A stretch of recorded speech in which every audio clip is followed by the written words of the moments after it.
Channel 33 News is locally owned and operated in Huntington Beach, California. Please like and subscribe.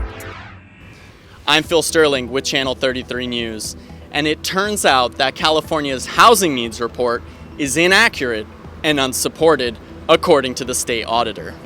This claim is based on the auditor's investigation of 3 regions who received housing needs instructions from the Housing and Community Development Committee, or HCD.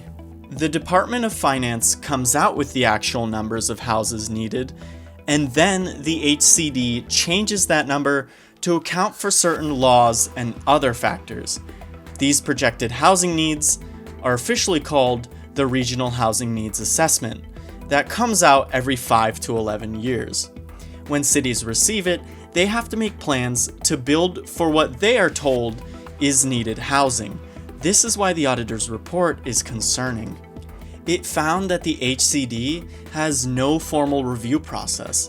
It does not ensure that its staff enter data correctly when they calculate how much housing local governments need to build. One data error reduced a region's housing by 2,500 units. Also, they did not consistently consider housing lost during emergencies. 1,000 housing units were burnt to the ground in Santa Barbara's Thomas Fire, and not one was accounted for. The report highlighted a problematic estimate. You see, vacancy rates of owned houses in California haven't gone over 3% since 1968, yet the HCD subtracts a region's current vacancy rate by what they consider a healthy vacancy rate of 5% to calculate the rate the region will have to account for. Using 5% makes it likely that a region could still be left with a considerably high vacancy rate that would force it to build extra units.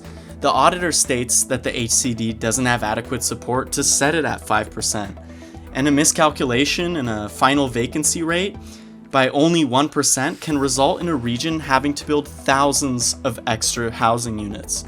Lastly, the Department of Finance that comes out with the original housing needs before it's passed off to the HCD did not have adequate support for its housing formation rates, although its needs assessments are reasonably accurate according to the auditor. There's a bill right now that's trying to get passed that will fine cities for every day that they don't meet their housing needs.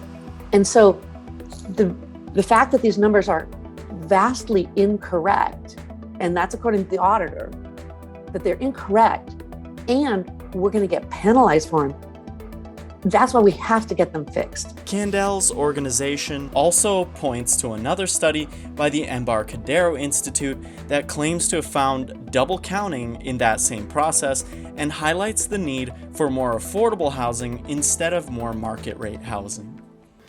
In the past, the city of Huntington Beach has disagreed with the Regional Housing Needs Assessment's methodology. They even went through a lengthy appeal process where they contested its calculations and distribution. They're not sure what the auditor's report will mean for Huntington Beach or other cities in the state, but they await further guidance. This is Phil Sterling with Channel 33 News, signing out. Channel 33 News is 100% viewer funded. If you like the content that we create, then consider signing up as a monthly member. Viewer support keeps us independent from corporate sponsors and political influence. Thank you for watching.